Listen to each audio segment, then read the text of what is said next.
On today's episode of the Locked On Texans podcast, and with the 25th pick, the Houston Texans should either take a player or take a phone call.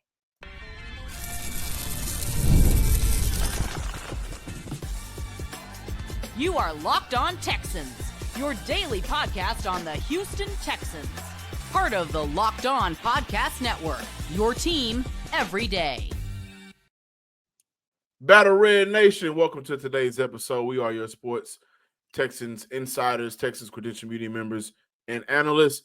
John Hickman, Brian Big Stars, Bearfield, thank you for making us your first listen of the day and for being a part of the Locked On Podcast Network, your team every day. Today's episode is brought to you by FanDuel. Right now, new customers can get $150 in bonus bets if your first $5 bet wins.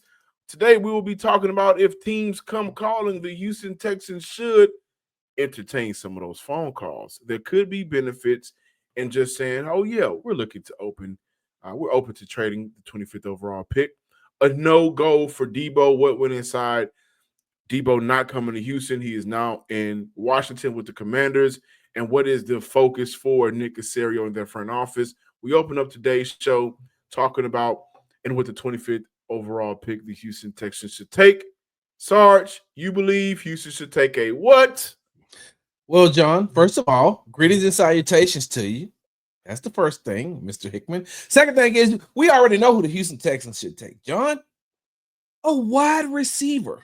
Yeah. There's no other choice that I feel like the Houston Texans should make than to put somebody on the opposite side of Nico Collins, especially if they want to be successful. And if they're going to stay at that 25th pick, John, they should be looking for a player who can complement Nico. There aren't too many players that are coming out of the draft right now that can be a Nico Collins, a player who is on the verge of being an all-pro wide receiver. He doesn't miss those 5 games due to injury this past season. Nico Collins, hands down, would have been an all-pro wide receiver because when he got hurt, he led the NFL in reception yards. I just want to say this. The Houston Texans have formal meetings with wide receivers Emeka Egbuka, Jaden Higgins, who tore it up over the weekend, Nick Nash, wide receiver Pat Bryant, Brew McCoy, Jack Beck, and a couple of others. I think the wide receiver unit has been, for the Houston Texans, they had the more, they had the most meetings with draftees, the wide receiver group with the Houston Texans. I'm sorry. And that's what I'm saying, John. They should look at it that way. And like I said, when Nico Collins went out, he was the number 1 wide receiver as far as receiving yards was concerned. He got 1,000 yards, first time in his career, selected to the Pro Bowl, first time in his career. And John, let's look, I'm going to name you 2 wide receivers, one of them that you really, really love, one of them that I really, really love. Matthew Golden he ran a 4.29 40-yard dash. He's 5'11", 191 pounds. He's a very good route runner, John. And if he is available, if Matthew Golden is available, former U of H wide receiver, and the Texans haven't missed out on wide receivers from U of H, especially with who. And having those 2 could be, very successful for the future. But he's a very good route runner, John. And if he is available, I'm looking at Matthew Golden. I would love to see Matthew Golden on the Houston Texans. I think that CJ would have a field day throwing to him. I also think that one of your favorite guys, Jaden Higgins, ran a 4.47 at the combine. 6'4", 214 pounds, 39-inch vertical, John. Sounds like who? That's what I just was about to say. He has a good catch radius and sounds exactly like Xavier Hutchinson. Oh, you meant Nico Collins. Nico Collins. Hey, well, look. Hey, where did Xavier Hutchinson come from, though? Iowa State. Yeah, so this is – hey, look, he is the second coming of Xavier Hutchinson because Xavier Hutchinson was also All-American when he was at Iowa State. So, John, we know Emeka Egbuka. We know Matthew Golden. We know Jaden Higgins. But, John, I'm gonna say a name real quick. And I feel like the Houston Texans could get him in a later round if they trade back. But if they're going to stay at 25, I don't think that this is a reach. And I'm talking about Jalen Royals from Utah State. Yeah. That young man, John, can play some football. And the fact that he was a 2-star athlete in high school, especially with his basketball background, his vertical and his ability. John, he's a threat on all three levels because of his route running ability. Big wide receiver, 6 foot, 205 pounds, ran a 4.42 at the NFL scouting combine. Now his season was cut short because he had a foot injury, but before he went out, John. So one of the running backs that everybody talked about last season in college football came from Boise State, correct? And so with all the eyes on Boise State, all the eyes on Gentry. Did I pronounce his name right? Genty, excuse me. Yes, I just want to make sure I got that right. With all the eyes on Genty, all Jalen Royals did, John, put up 211 yards, took a 75-yard slant to the house. So he's one of the guys that I think that the Houston Texans, and like I said, and we're going to talk about this a little bit later, if they trade back, but if not, and if Golden isn't available, and if Abuke isn't available, that may be a young man that you may want to look at, John. His only knock is he's not a very strong blocker, but I think that they can teach him how to be that. Yeah.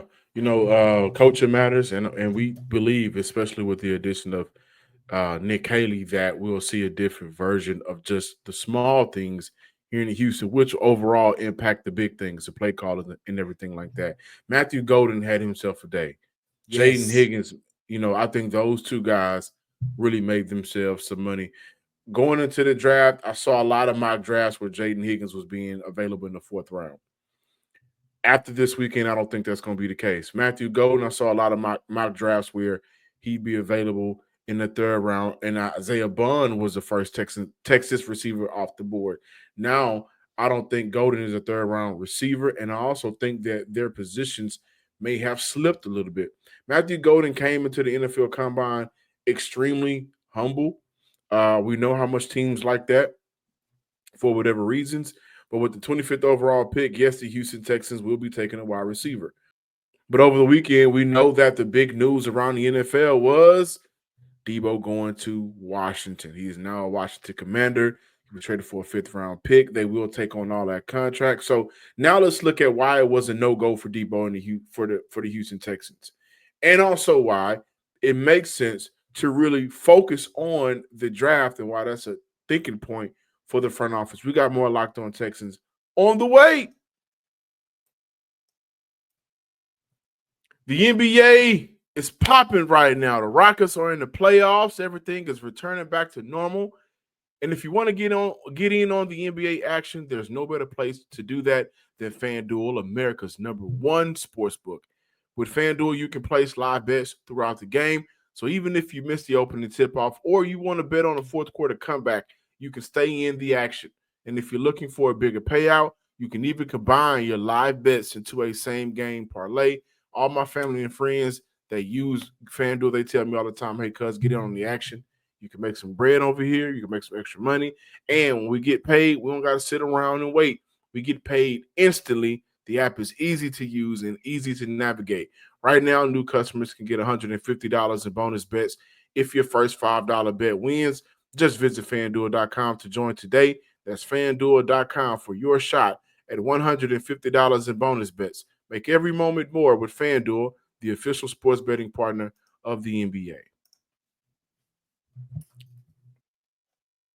Welcome back, Locked On Texans viewers and fans. John, before we talk about Deebo, I just want to bring something small from our last segment into this segment. And the reason why I said what I said about Jalen Royals, taking Jalen Royals if all those other wide receivers that we mentioned are gone is because the Houston Texans, as it currently stands, do not pick again to number 58 in the draft, in the 2nd round, excuse me. After their 25th pick, they don't pick again to 58 in the 2nd round. And there's a lot of wide receiver hungry teams that's above them. So that's why I said Jalen Royals. Now, John, sticking with wide receivers, I'm not going to even lie. I shed a little thug tear over the weekend when I got the news that former San Francisco 49ers wide receiver Deebo Samuel had been traded to the Washington Commanders for a 5th-round pick. And I'm saying to myself, hey, did Nick lose his phone? Is he waiting on AT&T to ship him a new Nick don't look like he got an iPhone. He probably got a flip phone. He looks like he's still a relic. He just want to text. He ain't trying to get on none of that social media because he is a Bill Belichick disciple. But John, did he lose his phone? Did something happen? Was Deebo, was a 5th round pick too much to give up for Deebo Samuel? Somebody that I felt like the Houston Texans could have used in as a 1-year rental. Basically, what the Washington Commanders are getting him for. I felt like he could have been used, and we talked about that right here on the Locked On Texans podcast. But, John, it did not happen. And can you please tell not only the Locked On Texans podcast fans and viewers, but tell Big Sarge what happened?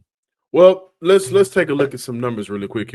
And while we're doing this, I'm going to let y'all know, I don't know how many times I'm going to force Friday jokes into this segment and the next one with the whole Deebo thing. Yeah. And I'm going to try to get my jokes off. But to get it back to football, and be serious, this is from Texans Cap on Twitter. Shout out to Texan Cap.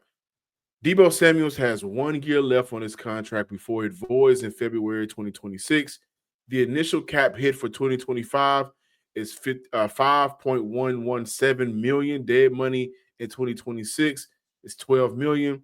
Cash commitment for 2025 is $17.5. So I think a couple of things happen, right? Number one, Houston should be over 1 year rentals unless they absolutely feel like this is the guy or player that can get us over the hump for a Super Bowl run. And when I look at the Philadelphia Eagles and who just came off a Super Bowl run, their biggest acquisition, they signed to a long-term deal in Saquon Barkley, right? So that's number one. Also, per source regarding Deebo Samuel's situation and why it didn't work out in Houston, Houston did check in on Deebo, but the asking price never reached a level in Houston, never reached a level where Houston was comfortable with, and Caserio was being very cap conscious this offseason and focused on development of players. And to continue that, agents were bringing up the Houston Texans as serious suitors to try and expedite a deal. So a couple of things there. Did Houston check in on Deebo? Yes. Okay, let's see what we can do. Was Houston comfortable with the fact that we were going to have to pay him an amount of money that we're not necessarily comfortable with? Okay, boom, that happened. We're not comfortable with paying Deebo that amount of money. And also, again, agents were using Houston. They were being used a little bit as a smokescreen to kind of hurry up and get the deal done. And I also feel like that is what hindered the deal breaking in Houston. You're not going to use us. Another thing, as we talk about 1 year rentals, there was a deal to be had, though. This is what I'm told per source. Everything this offseason is dependent on what they do and decide to do with who? Another 1 year rental, Stephon Diggs, who Houston has throughout all last week. So as we heard D'Amico Ryans, we heard Nick Caserio talk about, don't rule it out, basically. There could be a reunion with Stephon and the Houston Texans. And so overall, they want the potential reunion for Stephon Diggs. But for the Houston Texans, whether it's Deebo Samuels that didn't work out or Stephon Diggs, the money has to be right. They're going to create some cap space. They're going to create room. But for the Houston Texans this offseason, it's important for them not to put all their eggs in one basket. They have to be a little bit generous and spread their funds out a little bit to different positions and players. And so ultimately, it didn't land for the Houston Texans. Deebo didn't land for the Houston Texans because the asking price was too high, and they are still waiting to see what they can do with Stephon Diggs. John, it must have been something like it's got to. I'm going to be honest with you. It's got to be some type of back end deal for the 49ers. I don't know if they just made a handshake or hey man, you scratch my back, I'll scratch yours on the back end, because John, they're going to lose. They're losing like I think $15 million by trading him. If they would have just cut him, they could have saved $5 million after June 1. But in order to get some draft capital, And I don't know, like I said, I don't know all the particulars of the deal as far as what is going to pan out to once the NFL actually approves the deal, and maybe that the details will come out a little bit later Well, on. I will say that they got a 5th-round pick back for Yeah. that trade, and I saw a lot of people talking about Jerry Jones got a 4th round. He sent it over the 4th rounder for Mingo. I think, guys, a 5th rounder for a team that's taking on, the amount of money that they're going to be taking on with Deebo. And let's be completely honest, there You mean is some Washington is taking on the money? Washington is taking on the money, so a Okay. 5th rounder is fair to Yeah. give up. Okay. Right? If there was a deal where they were not taking on all of that money, then maybe you will see maybe a 4th round or higher. Yeah. But there is some uncertainty there with Deebo and his production. He has declined every year since 2021. He's also battled injuries every year since 2021. I think what Texas fans should be extremely excited about in this case is Nick Caserio, I think, looked in the mirror and said, hey, I don't want to jeopardize this team again by doing the same thing I did last year. Can we classify trading for Stephon Diggs a mistake or not? That's up to the viewer and listener. But it did back Houston into a corner, and it did strap him for cash a little bit. And now they have to operate a little differently than what they did last year. That's a complete fact. And so for Nick Caserio, finding a receiver that complements Nico Collins, that's priority number one. You can find that in the draft, and then finding a veteran receiver that's out there to help complement the room, that's also a part of the priority, I believe. You can do that in free agency. And making sure that wide receiver room floors rose enough for when Tank Dell comes back, he's going to fit right into the occasion. I mean, right into the group as well. So I think this is a great move by the Houston Texans, not trading for Deebo. If I'm looking at it from a financial standpoint, and also if I'm looking at it from a standpoint of he is not the guy that a lot of people are looking for. He's not the 2021 version of himself. Well, John, as long as we could stick to the fact that he didn't make financial sense for the Houston Texans, as long as we could say he didn't make financial sense, at least just for 1 year, because they're going to have more money in 2026. And so if we're saying that it's just a financial reason why, I can understand that. But if you want to associate it with Stephon Diggs, I don't see that. And I think that we're playing Monday morning quarterback. I think we're looking, hindsight is 2020. Like nobody expected Stephon Diggs to get hurt. I mean, if you look at the production that Stephon Diggs has done, like, and that's what some people were saying about, no, we don't want to bring Deebo in because we've already went through that with Stephon Diggs. That's what I was seeing on social media. Not you. No, I know. I'm to your point. I want to say the last 3-4 seasons, I mean, we've seen Stephon be a Pro Bowl, a Pro, I think. So 2 completely players coming off 2 completely different situations. And it's just hindsight. Hindsight is 2020, John. But before we go to the break, I will say this. John, sometimes 1-year rentals work out. And I mean, just look at the Super Bowl champion Philadelphia Eagles. They took a chance on Zach Braun, the linebacker, who the New Orleans Saints didn't want anymore after he got hurt. And they basically just threw him to the wayside. He went to Philadelphia on a 1-year deal and became first-team All-Pro. So how much money was he making? That's what I'm saying. We're sticking. I'm talking about, but I'm talking about the rent. I'm talking about 1-year rentals, because I don't want it to be like we don't want 1-year rentals because they're never going to, they may not work out, and they may not work out. And I'm not talking about with the financials attached to it. I'm just saying sometimes 1-year rentals do work. No, so and I think if we look at that, we can look at the Houston Texans right now. I mean, they had 2 defensive tackles that balled out this year. Yeah. Who were on 1-year deals. 1-year deals can very much so help a team. Like that's let me not get that confused, right? You're just saying Deebo for 1 year wouldn't work out. Deebo for 1 year wouldn't work out. You got to look at the money, not the production, none of that. Not none of that. Then he gonna break into your house to your gold chain that your grandmama gave you. He gonna do all of those things. It's not worth it for a player that he ain't Stephon Diggs coming off a Pro Bowl year, coming off 1,000 yards, right? I truly believe if your tight end leads your team in receiving yards, that's a very good indication on where your wide receiver unit is. And last year, Greg Kittle was the number 1 receiver on that team. George Kittle was the number 1 receiver for the San Francisco 49ers. Number 2, Jawan Jennings. Number 3, Deebo Samuels. And so that's a good indication on the unit not being strong. Brandon Ayuk missed a year because of an injury. I think he only played maybe about 4 to 5 games. I disagree. And when the guy that was complaining about not getting the opportunities, when he got the opportunities, we're starting to see drops. He's not a red zone threat in his career. He's not a guy that at this stage, based off of what we saw last year, behind a very good offensive line, he's not running the ball well anymore. Deebo is not the same player that got that contract. He got his contract. Good for him. But for the Houston Texans and for the amount of money that they would have to pay him, what version of that player are you getting? And to keep it for real, it ain't that same guy.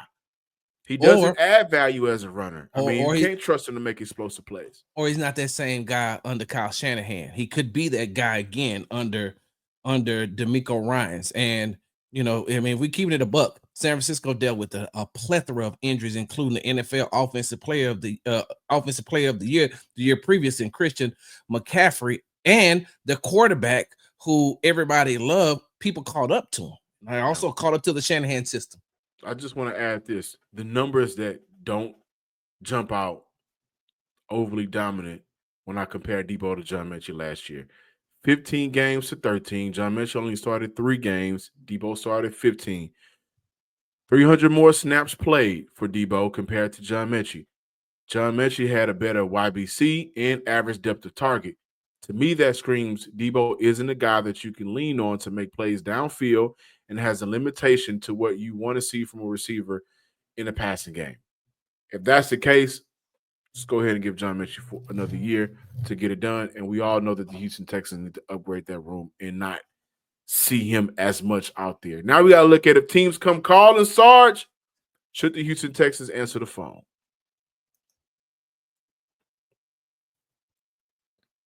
Welcome back in, Locked On Texans listeners and viewers. Sarge, I saw you smiling. I know you got something to say. No, you know what? I'm going to table it because we can move on. I don't want to keep beating this subject into the ground. I would just say this. And I'm a huge John Mechie fan, and I just think that comparing those two like that is like semantically speaking, because you're talking to strictly from the facts. But if you look at everything that Deebo brings to that, let me put it like this. I'm just going to use this for an example, right? Hey, Deebo's lost a step, right? Cool, right? You know what Deebo does? He blocks better than any tight end on the Houston Texans have right now. He blocks better than Schultz. He blocks better than Cade. He blocks better than who am I thinking about who got hurt? Brevin Jordan. He blocks better than those. He's a utility guy.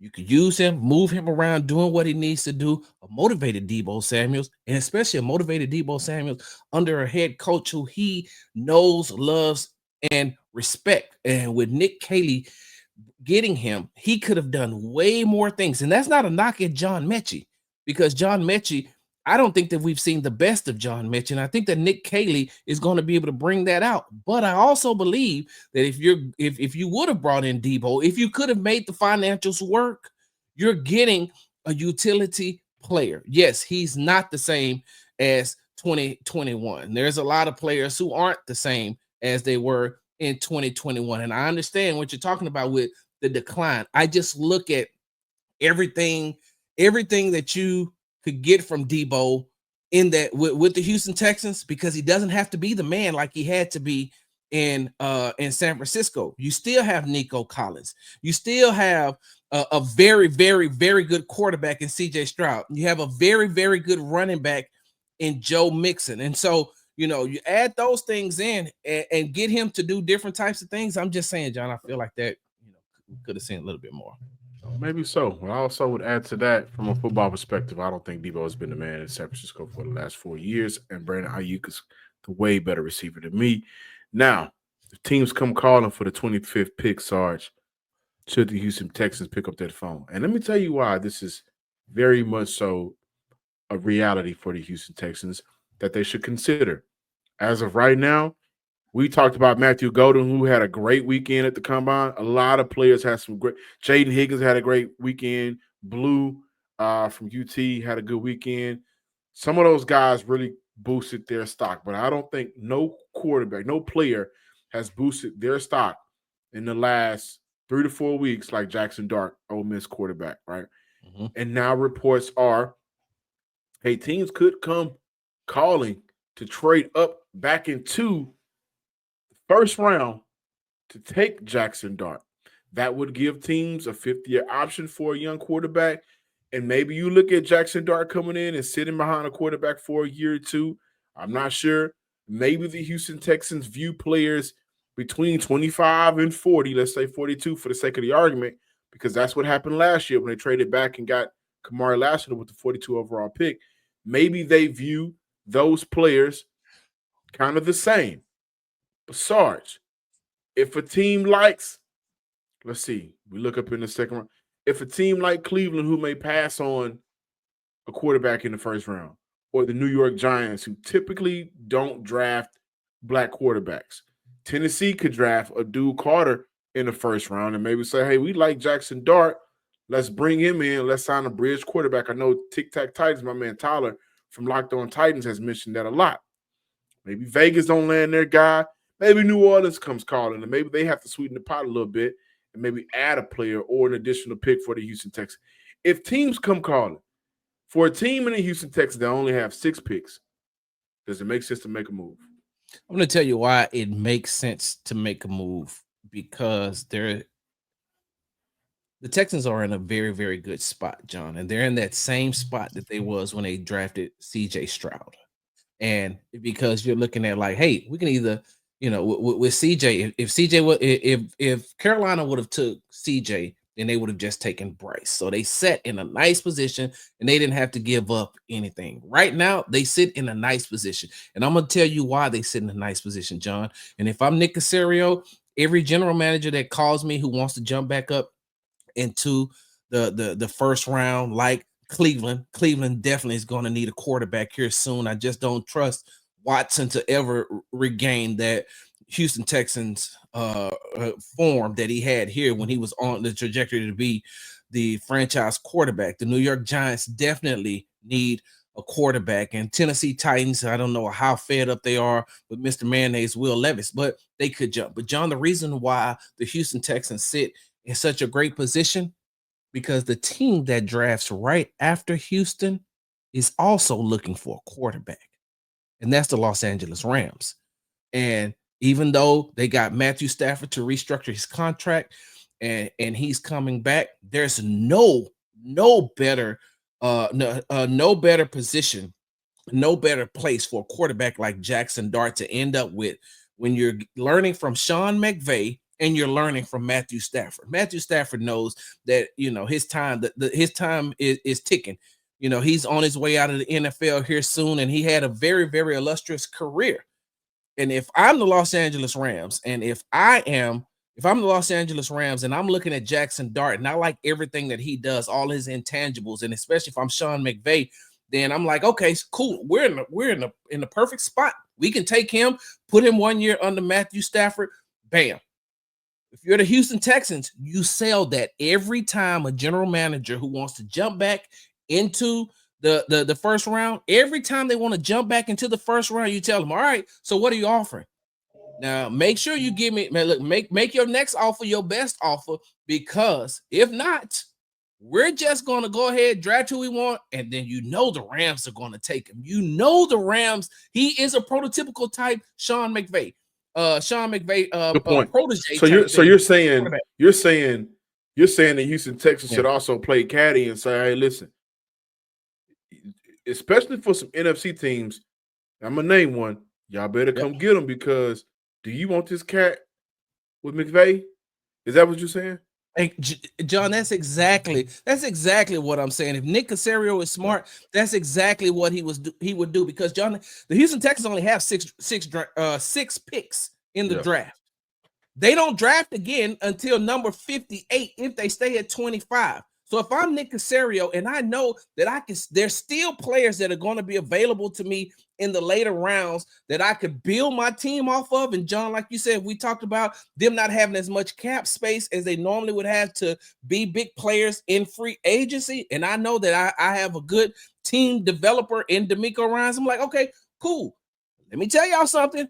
Hey, Los Angeles is right there. You know what?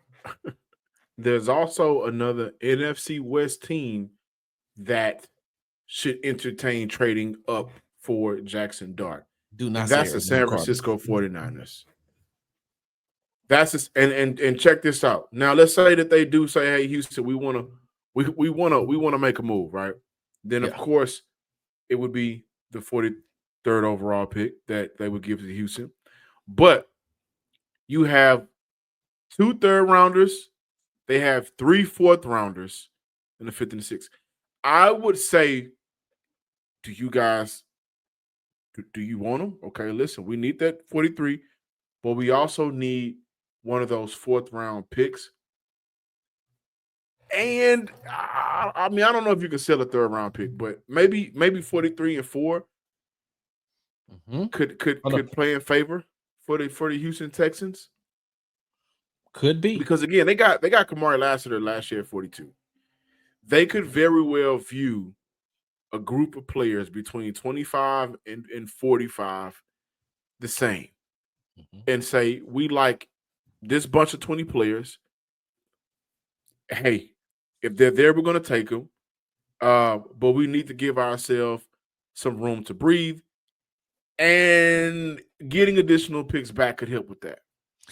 Hey, John, real quickly before we end the show, I think there's another team out there that sits at the 21st spot who probably wouldn't take Dart. Maybe they would, maybe they wouldn't. But if they don't, I can see them doing some phone calls to Nick Caserio to make some trades, to give up some draft capital, maybe a player or two. I don't know, maybe a player, some draft capital. I don't know. But the Pittsburgh Steelers drafted at 21, right? They got a lot of needs. And so if they go out and they get, some of the players that they need, as far as they need offensive line help, they need wide receiver help. So if they go out and let's just say they decide to go with Golden, and then they're saying, hey, we know that we need a quarterback, so we're going to take, Jaxson Dart, because I just don't believe that because Justin Fields is a free agent, correct? Yes. He's a free agent, and so that's one team that definitely needs a quarterback, John. And I think that they have enough to maybe sweeten the pot when it comes to sweet talking Nick Caserio into trading back up into the first round. But Pittsburgh still is a somebody I would watch. And I think for the Houston Texans, it's all about the value of the return. Yeah, these teams, these quarterback needy teams that know that they need a quarterback. Yeah, I'm not sure how blew away they are with Shedeur Sanders. Cam Ward is making the case to be the #1 overall pick, rightfully so. Shedeur can come off as he may rub people the wrong way, may rub organizations the wrong way. His confidence, I disagree with that thinking, but that's the case in the NFL. And so some of those teams may view Jaxson Dart and his upside, especially if you consider some of those teams that he would benefit from sitting behind a quarterback for a year, which is the guys like the Saints. They've already said Derek Carr's coming back. San Fran, Dallas even. It could make sense for the Houston Texans to trade back and say, hey, listen, come get them if you want them. Thank y'all for watching today's episode of the Locked On Texans podcast. Please be sure to subscribe, like, and comment on YouTube and wherever you listen to your podcasts. Make sure you follow me on the app formerly known as Twitter at BigStar Sports with a Z at the end. Down. Until next time, ladies and gents, Texas fans across the world, peace.